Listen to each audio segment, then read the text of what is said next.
Hello बच्चों, अभी आप लोगों ने जल्दी में ही अकाउंटिंग स्ट्रक्चर लिखा है। अकाउंटिंग स्ट्रक्चर क्या है? अकाउंटिंग स्ट्रक्चर हमें बताता है कि हम लोग जो अकाउंटिंग पढ़ रहे हैं, इस अकाउंटिंग में पूरे कितने काम करने हैं।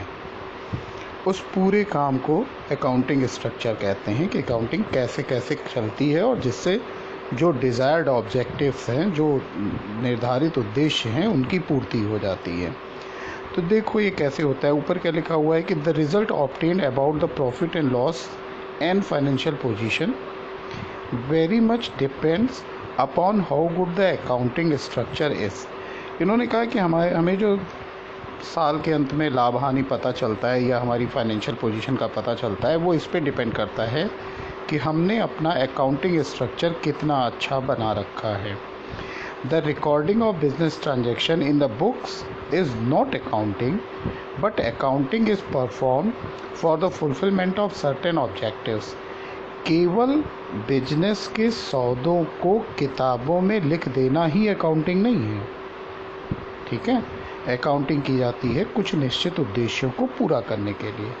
For accounting purpose some primary subsidiary books are maintained from which trial balance, trading profit and loss account are prepared and finally balance sheet is prepared. कुछ सब्सिडरीज बुक होती हैं, सब्सिडरी का मतलब सहायक। कुछ प्राइमरी सब्सिडरीज बुक होती हैं कि कुछ प्राथमिक सहायक किताबें होती हैं जिनको बनाया जाता है, मतलब उनमें सौदों को लिखा जाता है, उनकी मदद से ट्रायल बैलेंस बनाया जाता है, ट्रेडिंग अकाउंट बनाया जाता है, प्रॉफिट एंड लॉस अकाउंट बनाया जाता है और अंत में बैलेंस शीट बनाई जाती है।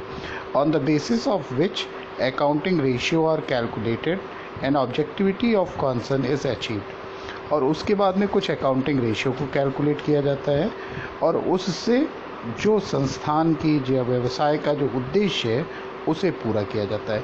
जो भी कुछ काम किया जाता है उन सबको मिला करके अकाउंटिंग स्ट्रक्चर कहते हैं। अकाउंटिंग स्ट्रक्चर के 5 इन्होंने हेड बताए हैं। पहला था कि सौदा हुआ कोई, ट्रांजैक्शन का मतलब सौदा कोई हुआ। मान लो एक दुकानदार ने एक किताब बेची, तो पहले लेवल का काम हुआ कि जर्नल या सहायक किताबों में लिखें। जर्नल एक बुक होती है जिसमें जर्नल एंट्री की जाती है और उसकी कुछ सहायक किताबें हैं, purchase book, sales book, purchase return, sales return, bills receivable, bills payable, cash book और जर्नल प्रॉपर। इन सब के बारे में तुम लोग आगे के चैप्टरों में पढ़ोगे। ये सब सहायक किताबें होती हैं, तो या तो जर्नल में लिखेंगे या सहायक किताबों में लिखेंगे। दूसरे नंबर पे काम आता है कि इनका क्लासिफिकेशन करना। क्लासिफिकेशन करने का मतलब होता है इनको लेज़र में लिखना। लेज़र को अकाउंट भी कहते हैं। तो सभी के अकाउंट बनाए जाते हैं, उसे लेज़र करना हुआ, लेज़र में लिखते हैं। दूसरा काम हुआ। तीसरे नंबर पे काम आता है लेज़र की हेल्प से, लेज़र से जो रिज़ल्ट निकलेगा उसकी मदद से ट्रायल बैलेंस बनाना। ट्रायल बैलेंस एक चीज़ होती है। अभी तुम लोग खाली इनके नाम जानो या स्टेप जानो, क्योंकि इसके विषय में तुम लोग आगे चल करके जानोगे। आगे चैप्टर्स में तुम लोगों को यही पढ़ना ही है, ट्रायल बैलेंस।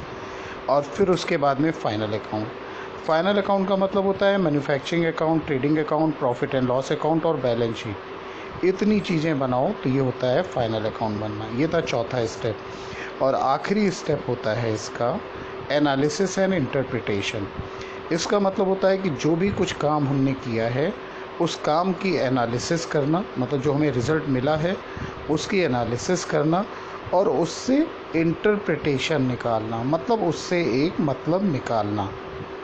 तो अकाउंटिंग में कुल तुम लोगों को इतना काम करना है। 11th की अकाउंटिंग में तुम लोगों को 4 स्टेप पढ़ने हैं और एनालिसिस एंड इंटरप्रिटेशन जो है ये तुम 12th की क्लास में पढ़ोगे।